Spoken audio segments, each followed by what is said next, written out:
Sadly, today, a young man has died. Another young man is going to prison for 35 years. Two 17-year-old boys, they got into an argument over a tent in the bleachers at a track meet. They didn't know each other. They were strangers. But by the end of that morning, Austin Metcalf was dead, and Karmelo Anthony's life was over as he knew it. Fast forward to Tuesday, June 9th, 2026. The jury convicted Karmelo Anthony of murder. And yes, as I said, his sentence was 35 years. Austin's father stood up and said something that will stay with me. He said, his grief is not sadness. His grief is pure, unfiltered rage. Can you imagine losing your son? I can't imagine. Austin's brother told Karmelo Anthony, you still have breath in your lungs. And my brother's 6 feet under. This is not a soundbite, unfortunately. This is a true story. These are not characters. These are real people with real mothers, real fathers. Austin's mother said, for journalists and activists, this is a story. But for her and her family, this is a reality.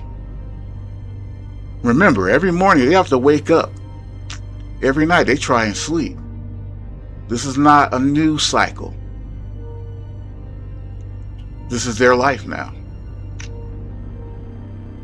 That's why outside a courthouse, when hearing someone say, free Karmelo, or hearing someone say, Karmelo should be lynched, it's not helpful to either side. It's not helpful to the community. Let the court process go how it's going to go. People saying that, they don't know the family. They weren't at that track meet. They were watching clips on their phone and somehow became experts. Somehow, two broken families became content. You know, I understand why people see race in the story. Black boy, white boy, Texas courtroom. I understand that lens. History earns that suspicion. But you know what else I know? Strangers, agitators, were making it about everything else except what it was. Two teenage boys, one argument, one knife. Two destroyed families. That is the story. But unfortunately, this country turned it into a racial war game before the families had a single quiet moment. That is moral decay. Not the verdict, not the sentence, the way people behaved around it, the way people used grief as content, the way people used a dead teenager as a Twitter profile, the way people performed outrage while two mothers were trying to survive. Both of those boys are somebody's child. Both of them. There are no winners here.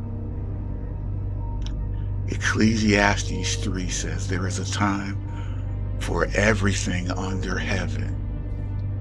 A time to mourn, a time to be quiet. This was a time to be quiet or silent. But most people fail to keep their mouth shut. Let me transition and say something different, because I'm not here to call people out. I'm here to point towards something better. Both of these families need healing that no verdict can deliver. The Metcalf family will carry Austin with them for the rest of their life. No 35-year sentence will bring him back. No justice will bring him back. No justice will close that wound. The Anthony family, same thing. They're watching their son disappear into a prison system. Their 17-year-old son, he's probably older now, obviously, but their son disappearing into a prison system. Some will say that's where he needs to be. I don't know, maybe that's where he needs to be. But I'll say this, there are two mothers. Both of them are hollowed out. Entire families hollowed out because of what happened. Changed forever. The Bible says in Psalms 34:18, the Lord is close to the brokenhearted and saves those who are crushed in spirit. Listen, I'm not choosing sides. I'm asking that the Lord's will be done. These people are brokenhearted and they deserve proximity. They deserve people who will move closer to them, not agitate from a distance. If you want to do something meaningful, pray for those families, privately, sincerely, not on your story, not in a post. Pray that the Metcalf family finds a way to carry Austin's memory forward without being consumed with rage.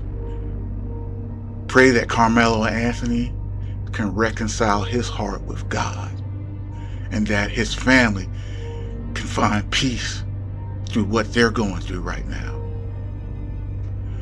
Pray that both families find the peace of God, which surpasses all understanding. That is what both families need right now from us, is prayer. Not content, not causes. Not outrage performed for an algorithm. Silence, prayer, distance. Let them grieve. Let them heal without an audience. God bless both families, and God bless America.